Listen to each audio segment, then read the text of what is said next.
Welcome to A Celtic State of Mind. I'm Paul John Dykes, and today we're going to go for a wander round paradise. And where better to start that wander than under the statue of Billy McNeill, the first man in British football to lift aloft that European Cup. Brendan Rodgers is back, the new signings are coming in, and we've lost our superstar from Portugal, Jota. So where are we on this pre-season? Well, last season we win the treble, and we basically dominate domestic football once again. That's the 5th treble in 7 years, a world record 8th treble. But it's all about Europe this time round. We've got to get the bread and butter, we've got to win the league. But what can we do in the Champions League? And that's what we're going to talk about today. A wee look back over the last week on a Celtic state of mind.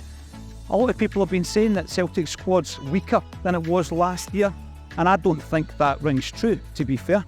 So if we look at that, what we've done is we've lost 2 goalkeepers, and we haven't replaced them. But those 2 goalkeepers in Barkas and Hazard hadn't contributed anything whatsoever to Celtic last season, so we're no weaker in that department.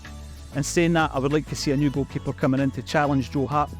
In midfield, Aaron Moy, he played an important part last season. He had a great World Cup, and I think for his final season in professional football, it was a nice swan song.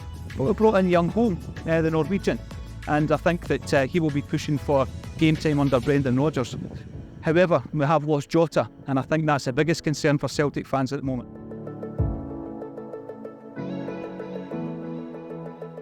The signings of Kwon and Yang are sure to be announced over the next 48 hours or so.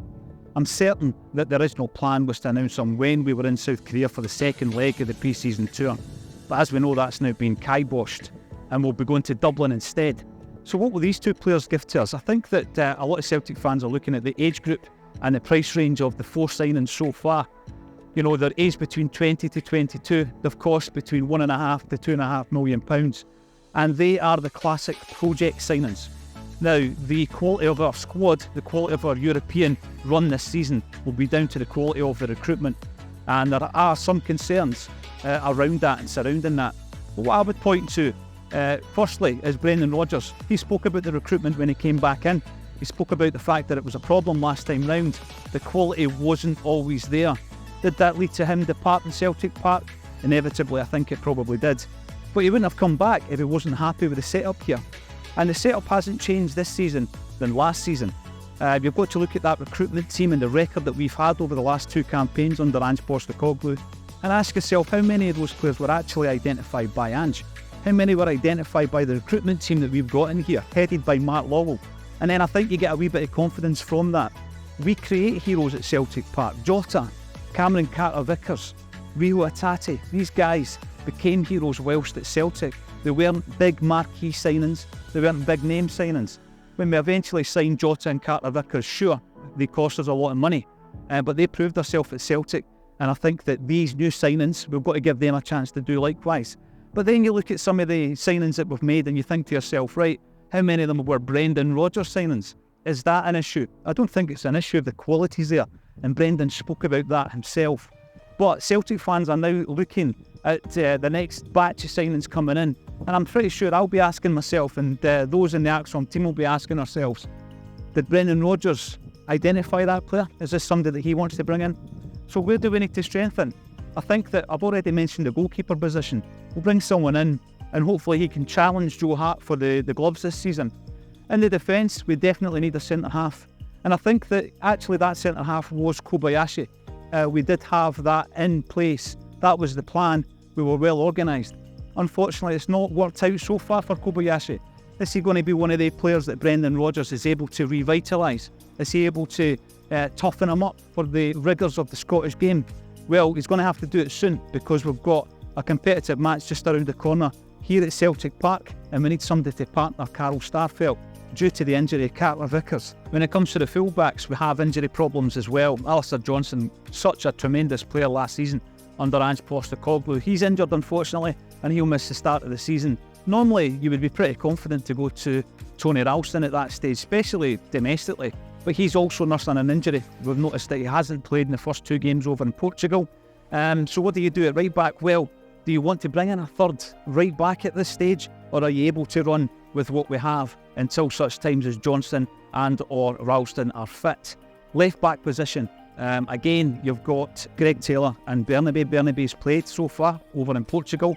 and he played pretty well as well, but he's a guy where I think the jury's out, and I would like to see us strengthening in the full-back position.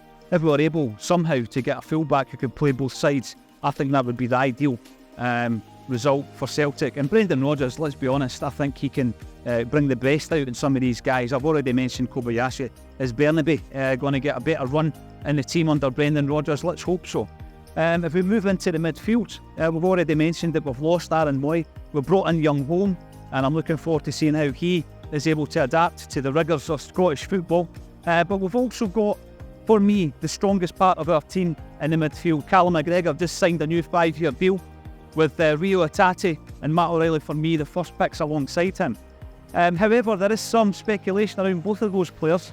There's interest apparently from Spain for Matt O'Reilly, and there'll be interest in Rio Hatate as well. Hopefully we can keep a hold of both of those players. Where will they play? That's another question, because we do have that question around the number 10 role. Brendan Rodgers used to like to deploy Tom Rogic when he was at Celtic, James Maddison when he was at Leicester. Who could fit in there? Will it be Matt O'Reilly? Will it be Rio Hatate, Syed Haksabanovic, or even David Turnbull? I'm not sure Turnbull has a future at Celtic, so it'll be interesting to see if he features in the pre-season games as well. And then we look at the wingers. Now Jota, one of the best things about him is he could play left or right, but we have brought in some wingers, and I'm interested to see how they are going to feature over the pre-season games as well. Can we hold on to Abada? I think it's now important that we do that. Maeda signed a long-term deal.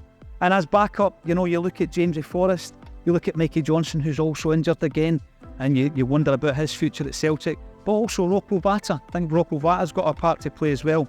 Again, like the fullbacks, if we could get someone who could play both sides and be a first pick and hit the ground running, that's what we're looking for in the wing position as well. Kyogo was sensational last season for Ange Postecoglou.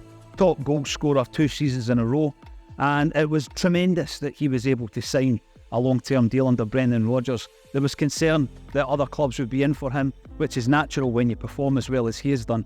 But last season, it was all on Kyogo, wasn't it? I mean, you got so many games that Giakoumakis ended up leaving the building, and he was replaced by O. Now, O's a player that I find very interesting. I think that he's going to have a big season under Brendan Rodgers. He showed some real promise last season, 7 goals and only 3 starts. But again, he is still the backup. If you were to look at what we did last time round under Brendan, with guys like Moussa Dembele and Odsonne Edouard, you would tend to think that perhaps O would be better suited to Brendan's team in the way that he likes to play. But what I would say to that as well is, go back to the Leicester years with James Vardy. Vardy loved to play on the shoulder of the last defender, and that for me screams Kyogo. He's going to be your first pick. I would still like to see a third striker coming in. I think we're a bit lightweight up top when it comes to numbers and it comes to bodies. I would like to see a signing. It's definitely not a priority though. And then behind that, you've got guys like Haksabanovic. Can he play through the centre or as a number 10? You've got Maeda, who has played through the centre many, many times in Japanese football. And on the right-hand side, you've also got Abada, who can do the same. So 2 first-team starters out in Moy and Jota, and we've had 4 new recruits.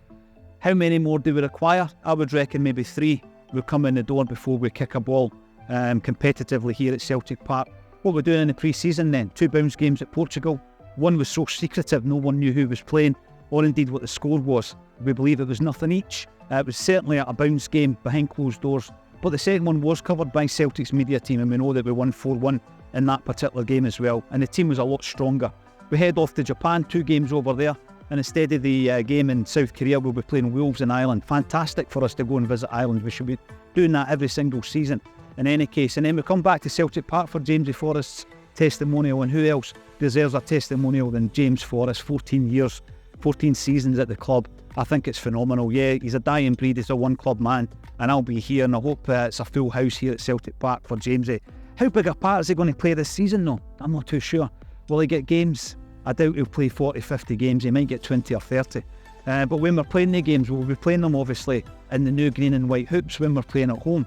And obviously I've been going on about that particular jersey because I'm not a big fan. I've just had a look there at the Superstore.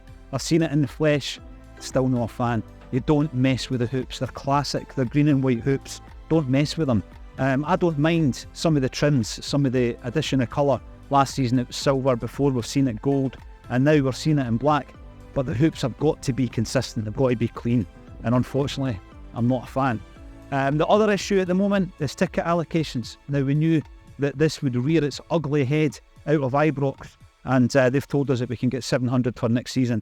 I fully expect Celtic to knock that back, and we will be going to Celtic Park with a full house of Celtic fans as well. And then we hear that Hearts are following suit.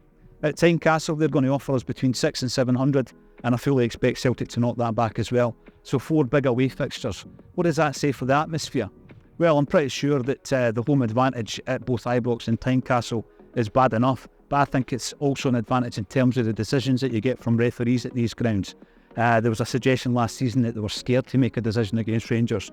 Well, you imagine the toxic atmosphere at Tynecastle and at Ibrox if a big decision wasn't to go the home side's way. That's my biggest concern. Now, this is a roundup of the weekly comings and goings at Celtic Park. I'm Paul John Dykes for a Celtic State of Mind. Please join us again at 12:30 tomorrow for the Axon Bulletin.